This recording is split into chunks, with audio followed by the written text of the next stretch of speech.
Hi from ரூபிபீஸ். இன்னைக்கு நிஃப்டியில் நம்மளோட ஆக்டிவ் ஆப்ஷன்ஸில் பாருங்கள் 23,300ஓட ஸ்டாடல் ஃபார்ம் பண்ணியிருக்காங்க. அதாவது மார்க்கெட் அந்த ரேஞ்சுக்குள்ளே தான் இருக்கும். 23,300ஓட சிஇ அண்ட் பிஇ லைன்ஸ், இது வந்து நம்மளோட இண்டிகேட்டர் லைன்ஸ். ஓகேவா? அதுக்கப்புறமா மற்ற இருக்கிற ஆக்டிவ் ஆப்ஷன்ஸ் எல்லாம் பாருங்கள், எல்லாமே சிஇ தான் இருக்காங்க. அப்போ என்னன்னா கால் பையர்ஸ் வந்து ரொம்ப பவராக இருக்காங்க அப்படின்ற அர்த்தம். பட் டிஸ்பிளேஸ்மெண்ட் வேல்யூவில் எதுவுமே பாசிட்டிவ் இல்லை.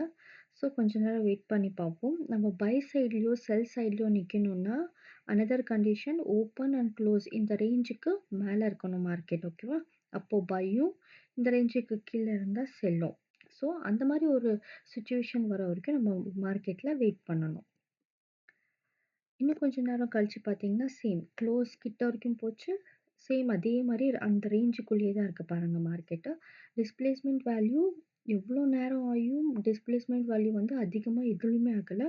பட் அந்த அந்த ஃபஸ்ட்டு 5ஓட நம்மளோட ஆக்டிவ் ஆப்ஷன்ஸுமே அப்படி தான் இருக்குது. அவ்வளோவா சேஞ்சஸ் எதுவுமே தெரியலை மார்க்கெட்டில். இப்பயும் பாருங்கள் 23,000 சிஇ தான் ஃபஸ்ட் பிளேஸில் இருக்குது. பிஇ வந்து செகண்ட் பிளேஸில் இருக்குது. நம்மளோட ஆக்டிவ் ஆப்ஷன்ஸில் 23,300 சிஇ வந்து கீழே ரேஞ்சில் இருக்குது. அது ஒன்று மட்டும்தான் மார்க்கெட் வந்து கீழே இருக்குது. மித்தது எல்லாமே சிஇ லெவல்ஸ் எல்லாமே மேலே இருக்கிற பொசிஷன்ஸில் தான் இருக்குது.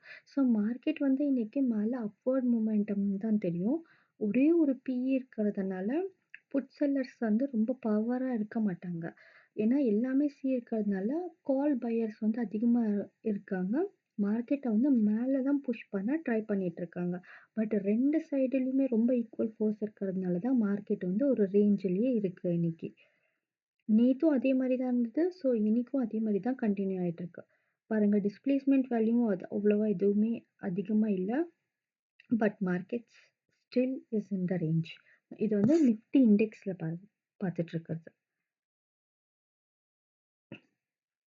இங்கேயும் பாருங்கள் அதே மாதிரி தான் இருக்குது. ரேஞ்ச்லேயே தான் இருக்காங்க மார்க்கெட். வேறு எதுலேயுமே நம்மளோட ஆக்டிவ் ஆப்ஷன்ஸில் எதுலேயுமே சேஞ்சஸ் இல்லை.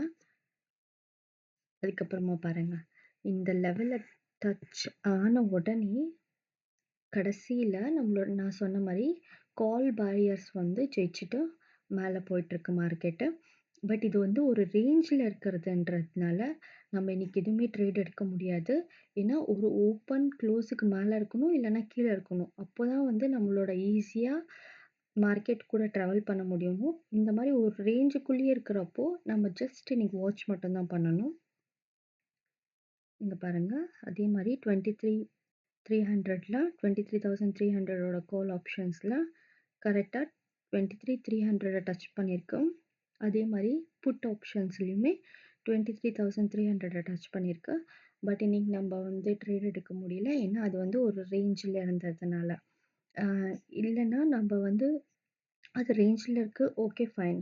ஆனால் இந்த நீங்கள் பார்த்தீங்கன்னா இந்த கால் ஆப்ஷன்லேயே ஆகட்டும், புட் ஆப்ஷன்ஸ்லேயே ஆகட்டும், இது ரெண்டுமே ஆப்ஷன் ஓப்பன் க்ளோஸுக்கு மேலே வந்துச்சுன்னா என்ட்ரி எடுக்கலாம். பட் மார்க்கெட்டில் இது வந்து எப்போ தெரிஞ்சதுன்னா நம்மளுக்கு ரொம்ப நேரம் கழிச்சு தான் தெரிஞ்சது இல்லையா? ஸோ லாஸ்ட் மூமெண்ட்டில் ட்ரேட் எடுக்கிறது இட்ஸ் நாட் ஸோ குட். அதே மாதிரி புட் செல்லர்ஸோ புட்டில் பாருங்கள் 23,400ஓட புட்டில் ஓப்பன் க்ளோஸுக்கு கீழே தான் இருக்குது மார்க்கெட். ஸோ ஓப்பன் க்ளோஸுக்கு மார்க்கெட் கீழே வரும்போது நம்ம வந்து ட்ரேட் எடுக்கலாம். ஓகேங்களா? தேங்க்யூ.